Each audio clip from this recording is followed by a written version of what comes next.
Olá, seja muito bem-vinda, muito bem-vindo a mais uma atitude eficaz.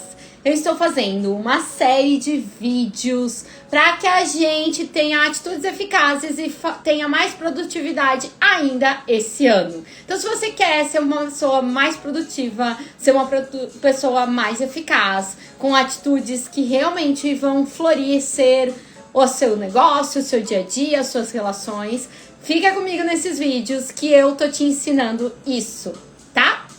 E a gente já fez esse é o terceiro vídeo. Então a gente já falou de como começou tudo isso, que eu tô tirando essas atitudes aqui, ó, do livro 7 Hábitos das Pessoas Altamente Eficazes.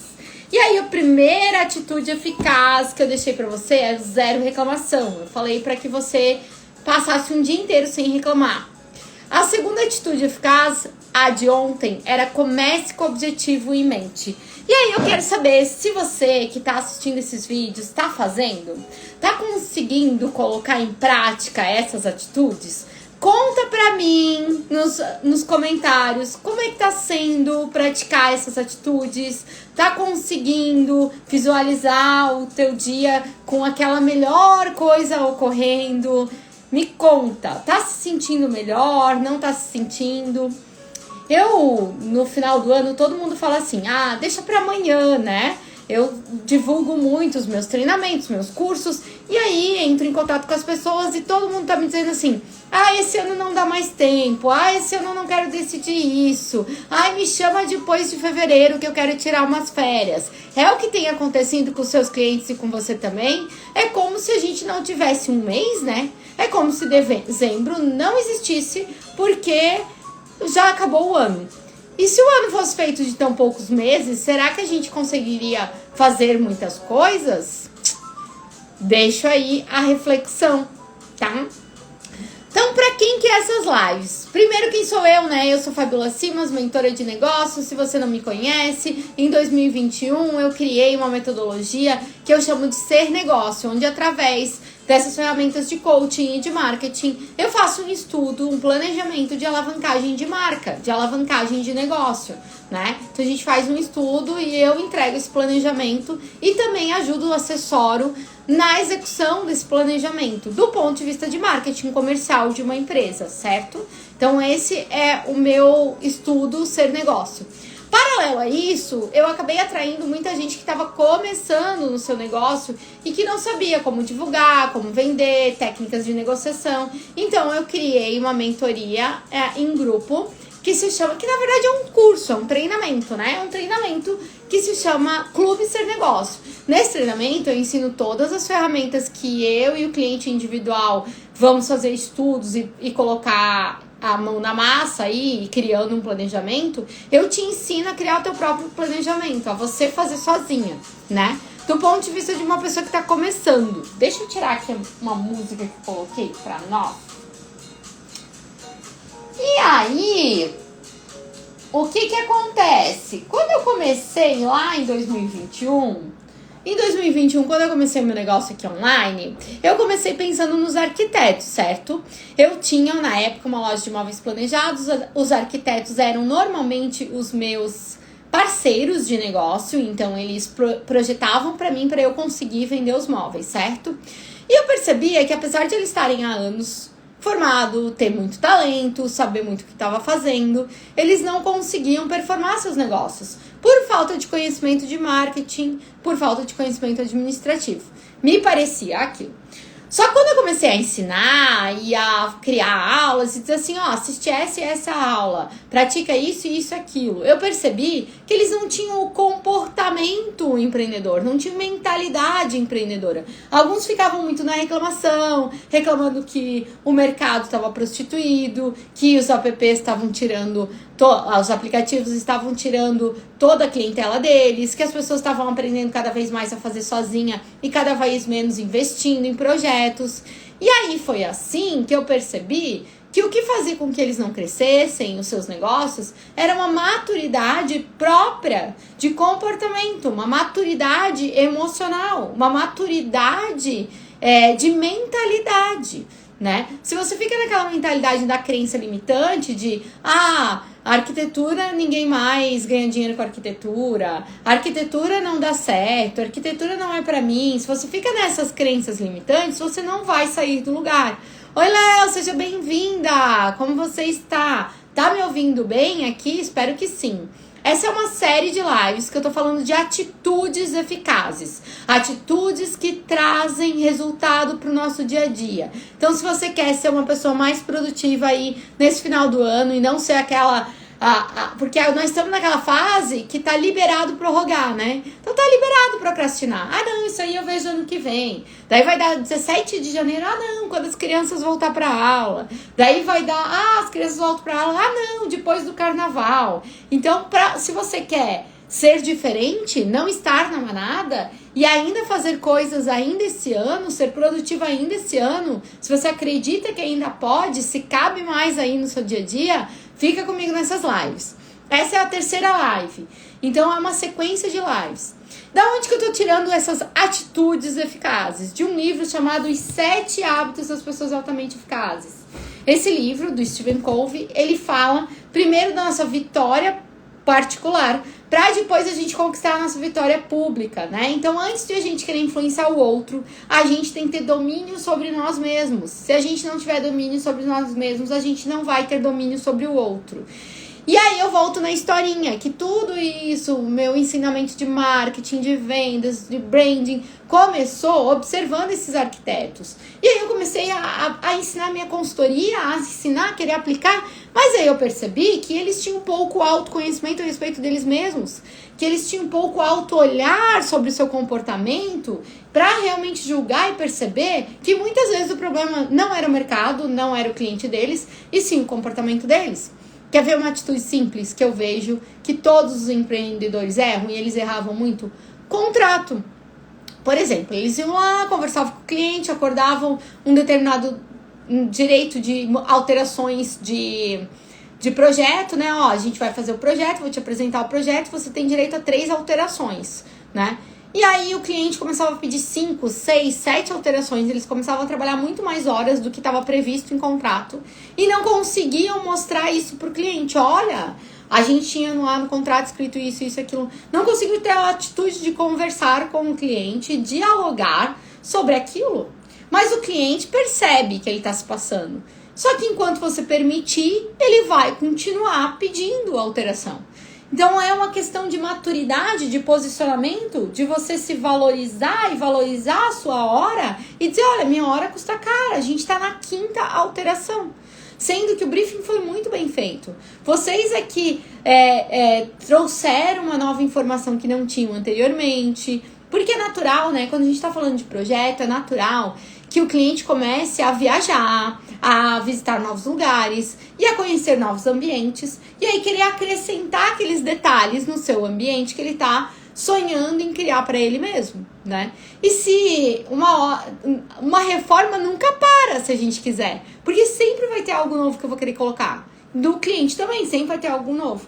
Então, se esse arquiteto que fez o acordo lá, deixou escrito no acordo, tinha muitos que nem deixavam escrito no acordo, deixava tudo verbalizado, deixava tudo por WhatsApp. Então, se esse arquiteto que deixou escrito no acordo que ia ter só 3 alterações, não souber ir lá, conversar, dialogar com esse cliente, explicar, olha, você tá aqui na 5ª alteração e essa alteração, ela me custa o meu tempo, minha hora, que eu não tô trabalhando para uma outra pessoa. E se eu não tô trabalhando para uma outra pessoa, eu não tô recebendo por esse tempo. Se essa pessoa não conseguir ter essa atitude de conversa, ele não vai pra frente na vida. Ele não tá levando de uma forma profissional. Então, o que eu percebi desses prestadores de serviços que vendem a sua hora? Eles levavam tudo muito pro pessoal, achando que é obrigatório do cliente perceber aquilo, e não levavam pro profissional. Olha, aqui é uma empresa, eu vendi a minha hora custa tanto, e você já utilizou mais do que o tanto de horas que nós tínhamos aqui previsto. Por isso, posso sim fazer essas alterações, vai ser um prazer fazer essas alterações para você. Quero realmente que você tenha o projeto dos sonhos, porém, o custo dessas alterações novas vai ser tanto. Você tem que conseguir falar isso com o seu cliente, você tem que ter esse posicionamento. Não é o cliente que tem que perceber.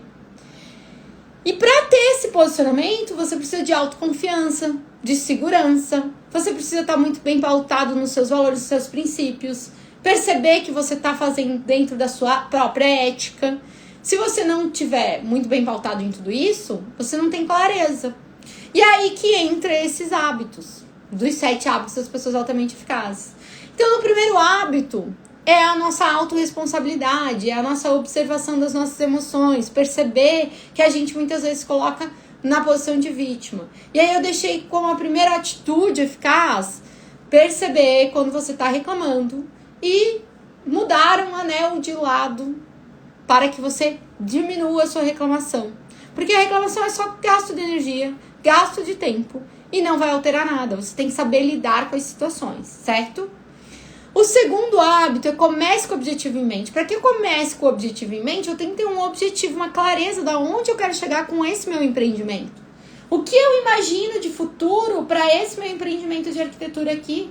Como eu imagino impactar as pessoas ao meu redor com esse empreendimento aqui?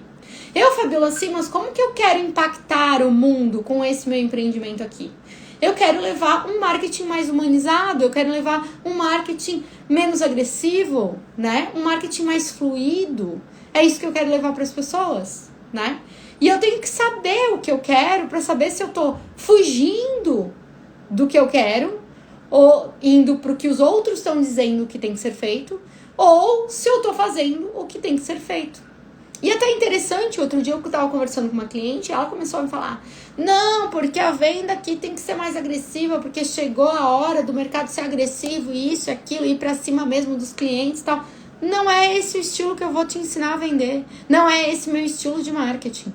E vai acontecer, você vai com certeza atrair o cliente ideal, vai ser atraente sem ser agressivo. Você vai conseguir fechar negócio sem ter toda essa agressividade. Porque eu sempre digo que só um lado da venda não funciona, só a agressividade do masculino não funciona. Se o mundo funcionasse só assim, não teria todo o feminino. Então você precisa do equilíbrio dessas duas energias no marketing também, assim como você precisa internamente. Certo? E esse é um valor e princípio meu, é assim que eu vendo. Mas para que eu venda assim, eu tenho que saber disso. Eu tenho que me estudar, me procurar e entender o que é muito intrínseco meu. Senão a gente não vai chegar a lugar nenhum. E aí, esse livro, ele te ajuda, né? Então, quem quiser o livro, né, que eu tô falando, esse livro tem gratuito em PDF, eu posso disponibilizar pra vocês, tá? Me busque ali, comenta, eu quero esse livro, comenta no meu direct, me busque, né? Quem quiser mais ferramentas pra essa busca, comenta, ai, Fábio, eu tô precisando, eu tenho dificuldade de definir meus valores. Comenta, eu vou ajudar, vou adorar ajudar, porque ninguém vai florescer na vida sem primeiro se auto-olhar e se auto-estudo. Combinado? E aí, depois de eu perceber que eu tenho que ter autorresponsabilidade, que os problemas não estão no outro, estão em mim, não estão no ambiente, estão em mim, e está no jeito de eu lidar com o ambiente, eu tenho também que saber, ter clareza de onde eu quero chegar. Então, depois que eu tenho clareza dos meus valores, dos meus princípios, de onde eu quero chegar, o que eu tenho que fazer? Eu tenho que organizar meu tempo, né? Porque se eu não tiver uma gestão do meu tempo, e aí eu gosto de falar que assim, gestão do tempo não existe, né? Porque o tempo é 24 horas para todo mundo. Ninguém vai ter controle de 24 horas. 24 horas vai passar controlando ou não. Agora você tem controle das suas tarefas, da sua produtividade. Se eu vou nadar por 1 hora, eu tenho controle da energia que eu coloco no meu corpo para nadar mais rápido e fazer mais voltas. Eu não tenho controle da 1 hora que vai passar. Se eu ficar 1 hora parada dentro da piscina, 1 hora vai passar igual. Então não faz sentido eu chamar de gestão de tempo. É gestão de tarefas que cabem no seu tempo. Você tem que saber gerir as tarefas que cabem no seu tempo. E a atitude que eu vou deixar hoje é você definir as pendências. Fim de ano é a hora de a gente olhar o que ficou pendente no decorrer do ano. E fazer uma lista de tudo que ficou pendente no fim do ano, no decorrer do ano. Quantas pendências você deixou aí? Quantos documentos estão atrasados? Sabe aquela identidade que já passou de 10 anos e você tá para ir lá? Ou aquela CNH que você quer colocar digital e sempre acaba esquecendo, né? Sabe aquelas pendências que não são importantes, mas você vai deixando e na hora que você precisar aquilo vai fazer a diferença? Aquele seguro que você não renovou, sabe? Aquele exame médico que você sempre precisa fazer e acabou deixando pra lá. Exame que você tem que buscar, né? Aquele médico que já faz mais de um ano que você não foi. Sabe? Tudo isso você tem que anotar. Isso vai gerando uma ansiedade na tua mente por não fazer o que é obrigatório a ser feito. Que é importante pra ti, pro teu autocuidado, pro teu corpo. Sabe aquela visita pra aquele seu amigo que sempre foi muito importante na tua vida? Faz anos que vocês não se falam. Ou aquela ligação pra aquela pessoa que faz anos que vocês não se falam. Que você sempre pensa, meu Deus, eu preciso contar tal coisa pra aquela pessoa. Mas você faz anos que não fala com a pessoa. Sabe aquele cliente antigo que você precisa resolver alguma situação, né? E que aí faz anos que você não liga e não resolve a situação. Vamos resolver, vamos botar aí com essas pendências. Sabe aquelas gavetas que tá aquela bagunça na gaveta e todo dia você diz assim, eu vou organizar essa gaveta? Então isso é pendência. Isso tudo é pendência. Quanto mais ordem e organização você tiver na tua vida, mais vai fluir o teu tempo, a tua produtividade. Então eu quero que hoje, o desafio de hoje é fazer uma lista de pendências e escolher 3 para executar amanhã. Então 3 para você zerar amanhã, sabe? Uma gaveta, uma limpa nos teus e-mails, aquele documento que ainda dá para fazer esse ano. Não sei quais são as tuas pendências aí. Tem alguém me ouvindo? Tá conseguindo lembrar de alguma pendência que tu tá arrastando, botando para debaixo do tapete, dizendo isso aqui não é importante? Tem muita pendência aí. Faz uma lista de todas. E tem pendências, às vezes, que não dependem da gente, que dependem de uma outra pessoa, né? Mas elas precisam ser listadas porque você vai ter que, em algum momento, entrar em contato com essa outra pessoa para ela sair do lugar. Você vai ter que botar na sua agenda o que cabe na sua mão fazer. Se não cabe mais nada, ela não pode ser pendência tua, porque não cabe mais. Se não tá mais no teu controle, abandona. Abstrai, que eu costumo dizer. Então, a atitude eficaz de hoje é a seguinte: prioridade não tem plural. Você vai listar 40, 50 pendências que você tá deixando pra trás aqui nesse ano. Escolher 3 e botar uma ordem. Primeiro essa, depois essa, depois essa. E resolver amanhã. Combinado? Resolver amanhã. As pendências. 3 pendências. Você vai resolver amanhã. Não importa quanto tempo leve, enquanto não terminar o dia resolvido, você não vai pra frente no dia. Combinado? E esse hábito chama-se primeiro o mais importante. Você vai começar o dia com isso, com o que é importante pro teu futuro, não pelas urgências do dia a dia. É legal esse livro que ele, inclusive, ele tem uma matriz aí pra você ver o que é urgente, o quanto... quem quer saber mais sobre gestão do tempo, tem a Tríade do Tempo, é um livro bem legal de a gente ler, e ele fala sobre os círculos, né? A gente fica muito no círculo da urgência e não no círculo da importância, do que nos é importante. Então é bem bacana, só entrar em contato comigo, que eu te mando aí um link do resumo desse livro. Combinado? Vejo vocês na atitude eficaz de amanhã, às 7 horas da noite. Combinado? Um beijo!